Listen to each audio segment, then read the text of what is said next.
Can you hear me at the back? Because I've got the computer here and I don't really want to go over there. Can you hear or not? Or do you? Yeah? Oh, that's great. I'm Jack Whitehead from Liverpool Hope University in the UK. And my action research has developed from a project with 6 teachers over 2 years. And I started this many years ago. It was in 1976 when I first began my own action research. And I've been trying to work on similar kinds of issues that Ron and Kim have just been talking about in relation to classroom practice. You know, working with teachers and others, other professionals. But the difference, I think, is that I've been also studying myself. So in my action research, the I has been right at the heart of the inquiry. And the teachers, for example, that you were both showing, would be studying for their own masters or their own initial teacher education programs, doing their action research and bringing their accounts into the universities for accreditation, using those very processes that you were talking about in terms of reflective practice and also that sense of becoming critical. Now, what I'd like to do in the time that I've got is just mention a couple of things. I've come straight away from, I don't know if you went to that ballroom presentation, a presidential address. It was an invited address with Michael Cohen. And the room was packed. And it was all about transforming pedagogy. And at the end of it, I couldn't help but ask Michael, why was it that after an hour, he'd used the very transmission mode that he was actually criticising? Okay, so it was an hour of talking at people, reading a script. And the whole thing was actually about transforming pedagogy. And he was acknowledging there was a serious problem. Just as the president responded to me and acknowledged there was a very serious issue here. Now, I've just been to the poster sessions with Jackie DeLong, and we were determined for the first time to actually use multimedia to actually communicate on a poster. So we brought video clips, and for the first time, I think at an AERA poster session, we actually had video, as we were showing today, because of its power as a visual media for communicating meaning.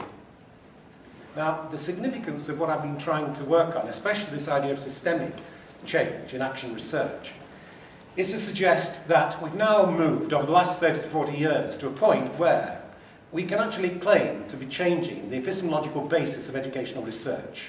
Donald Shern advocated this in '96 with his article on the need for a new epistemology for the new scholarship. And I think we've now got on the web, in terms of resources from practitioners like ourselves, sufficient claims to educational knowledge that we can now genuinely claim that we're changing the very nature of the standards of judgment to actually determine what counts as educational knowledge. And I want to actually show you just some of the ways in which I think we've actually accomplished this. But my notion of systemic change is that it's actually a global issue in the academies all around the world of trying to change the nature of what counts as educational knowledge. And it's largely through action research, as Donald Shern was talking, that I think we will shift the epistemology. And what I want to show you today is just some of the video that I think, if we were to integrate within our accounts, just as you were doing, we could actually shift the nature of what counts as educational knowledge. But what I want to just show you with this, you don't have to read any of that. It's just the recognition that if you go into actionresearch.net, you will find there resources which are being used all over the world in terms of teacher research. On the left-hand column, you'll be able to access many master's degrees from teacher practitioners that have actually focused on those kind of questions: how do I improve my practice with my pupils to improve their learning? You've also got a great string of doctoral inquiries, minimum time 5 years. If you go to the right, you'll see that you'll be able to access the paper that I've actually worked on for today. You'll just be able to click on it, it will download. As well as details of the World Congress on Action Research in Melbourne in September. And there's a community of practice that is already working that you could join in and actually contribute to if you wished. Now, all that's available. Also, a fortnight in San Diego, University of San Diego, Action Research Conference there. And it's all trying to develop this idea of our embodied knowledge, bringing it into the public domain for legitimation. Now, here's just something that I want to show you, that if you go into that website and just click on the paper, this is what will actually come up. Now, I just want to just browse down this, because the very first video that you'll come to is, it's one that it's here.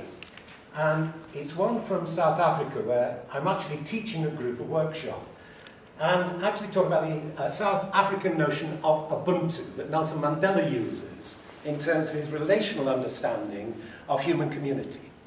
So rather like you were showing those clips in the classroom, I've tried to show myself, trying to live out the values I hold, but with what I call a life-affirming energy with values.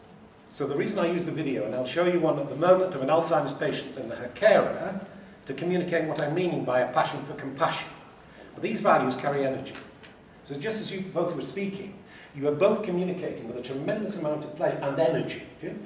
Now, it's that I'm saying we need to learn how to bring into the academy with our values of responsibility.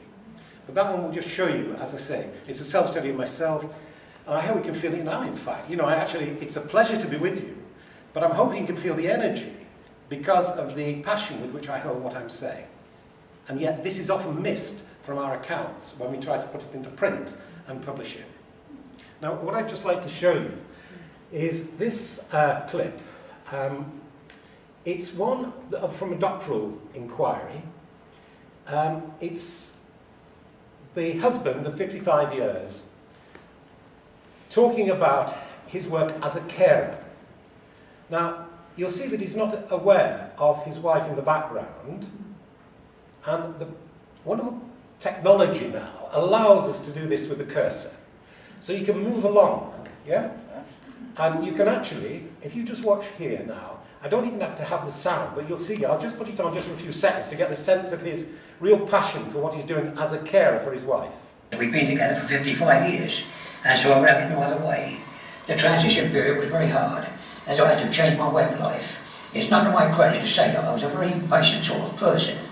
If something had to be done, it had to be done yesterday, or else I got very upset. The carers course has helped me tremendously, as some of the people that gave us the benefit of their knowledge and advice allowed me to think about what it meant to myself, and especially my wife. But to caring in general, it means that if it's the man that is the carer, then he has to learn to manage the home, cooking, housekeeping, shopping, etc.